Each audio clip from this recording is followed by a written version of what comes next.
Angels among us. Let's take it to the Lord in prayer. May the words of my mouth and the meditations of our hearts be acceptable in your sight, O Lord, our strength and our Redeemer. Amen. Get ready. Get set. Go. Or those of you that have ever been out for track know it's something like this. Runners, take your mark. Set. Blam! The gun goes off. Muscles explode. Action reigns supreme. The race is on. The angels are screaming their heads off. The wise men are crowding to the front of the manger scene. The shepherds, they aren't watching their flocks at all. And here comes Joseph and Mary down the backstretch. No, not exactly. Okay. Oh, yes. Christmas is exciting. You may have seen that look on someone's face Christmas morning or Christmas evening, that look of excitement. But it's a different kind of excitement. K.O. led us articulately and reverently through the Advent season, reminding us of the significance of hope, peace, joy, and love. Advent is known as a season of waiting. Waiting for what? Listen to this for excitement. For the Christ child to be born anew in our hearts. For God to create a new heaven and a new earth. And for Christ to come again and the reign of God to come to this world. Now, folks, that's exciting. So, the waiting in Advent certainly can't be a passive waiting. The kind of waiting that believes that God doesn't need us in order to make the world a safer, better place for all people. This is the message that the angels who appear to Zechariah, to Mary, to Joseph, and the shepherds bring to us this Advent season. They bring news, oh sure, but they also invite participation in the story. The message is, God is doing this and that, and you are a part of it. Get over your fear because God is in need of you. You ever look at it that way? God needs us? And in order for all this to happen, we are going to need more hope, more peace, more joy, more love, and this Sunday, more life all around. God needs to spread the word. How's he going to do it without us?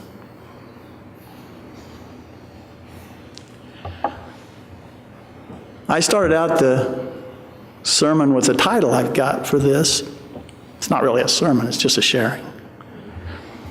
Angels among us. Question that, if you will.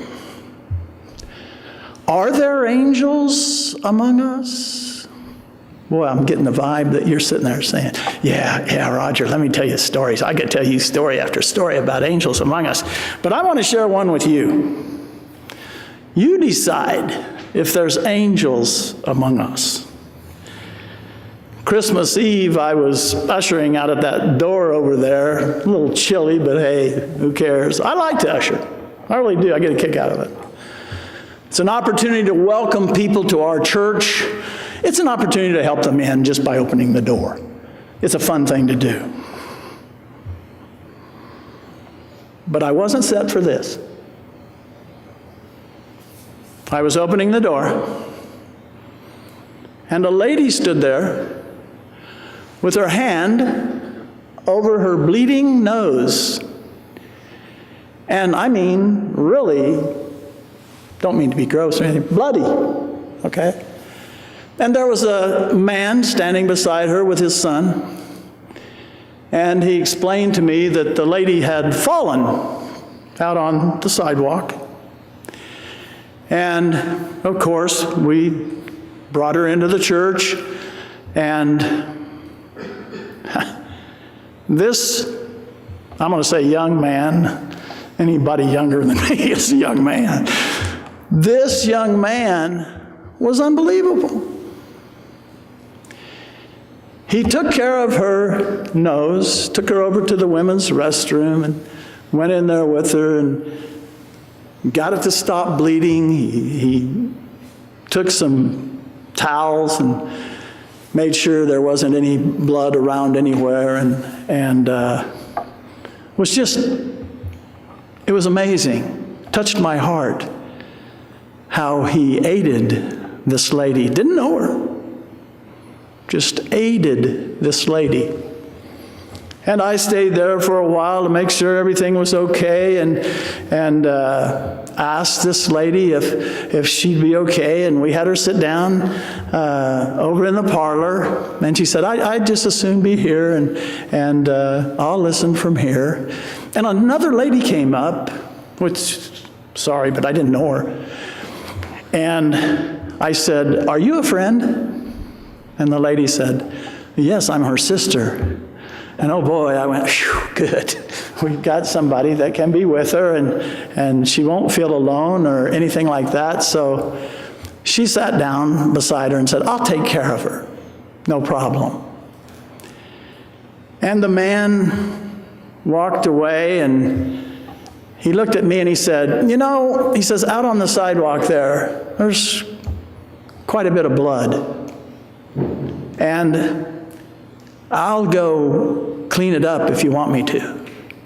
Because I don't think the people, our guests that evening, when they leave the Christmas Eve service, would want to see that out on our sidewalk. And I'm just standing there thinking, wow, what a guy, what a guy. And I said, no, I'll take care of it for you. You go in and enjoy what you came to do to this service. Are there angels among us? That young man was. He didn't need to do that. He had somewhere to go. He had some place to be. He had his son with him.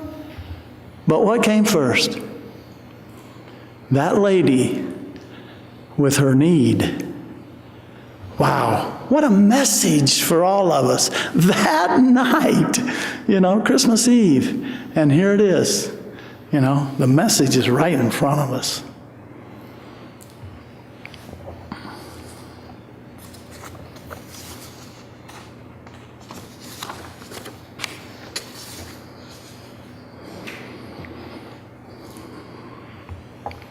Angels in the scriptures seem to elicit anything but cute reactions. Sometimes we see those angels and different cards and Hallmark cards and all that kind of stuff, cutesy type stuff.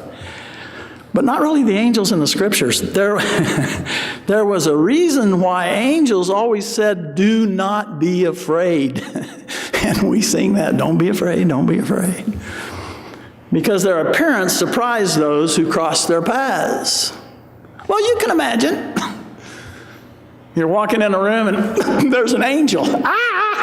An angel? Are you kidding me?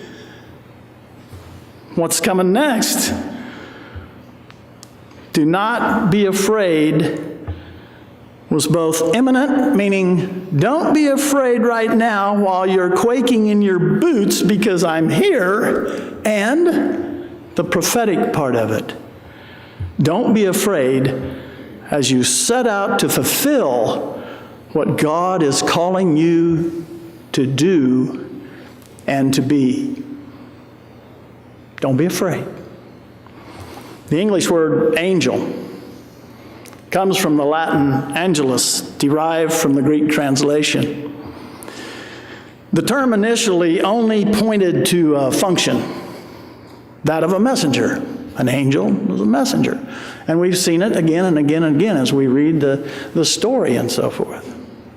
But gradually, angel came to signify a name for the class of beings existing between God and humanity, and thus began a whole lot of angelology and theological speculation through the ages, and certainly continues in popular notions about angels today.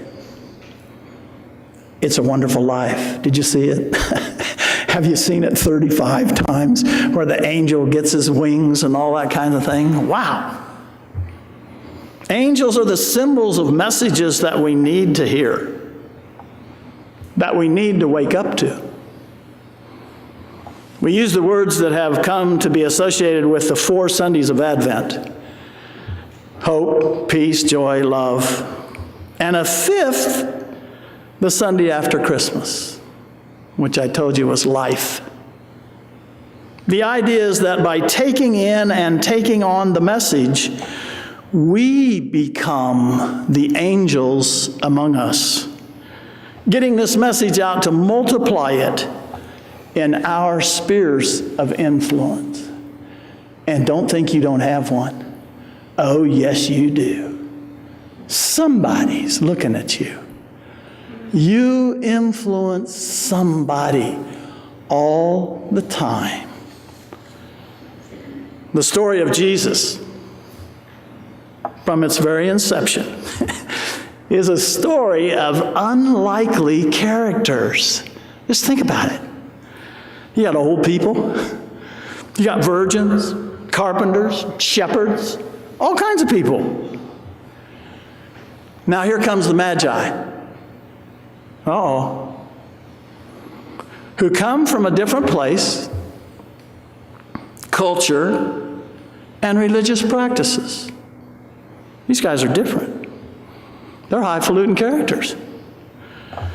Intersect with the story and become messengers that spread the birth of a king to the powers that be.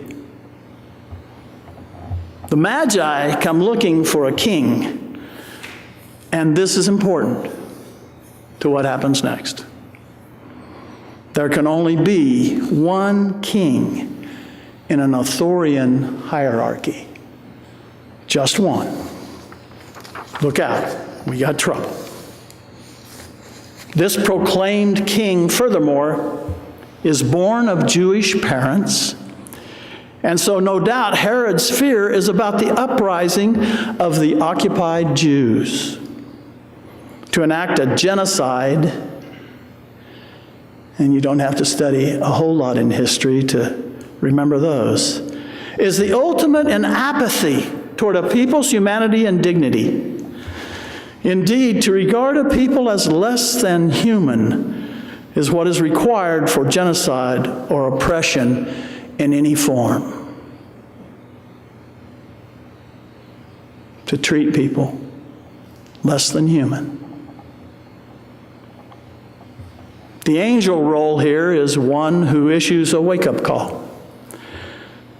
The wake-up call to Joseph to flee. It's past, get ready. It's past, get set. It's time to go. They become refugees on the move to save their lives. The message is clear. It's time to go. It's time to act. Go is the word Joseph needs to hear in order to protect his family. This time, there's no question. He doesn't have to think about it. He knows what he's got to do. He recognizes the call of God, and he does what is necessary.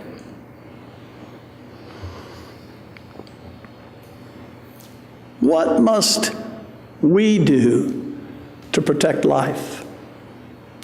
And the most at-risk people in our day who are being threatened and oppressed. We have to be awake to shake off apathy, to awaken from our sleep,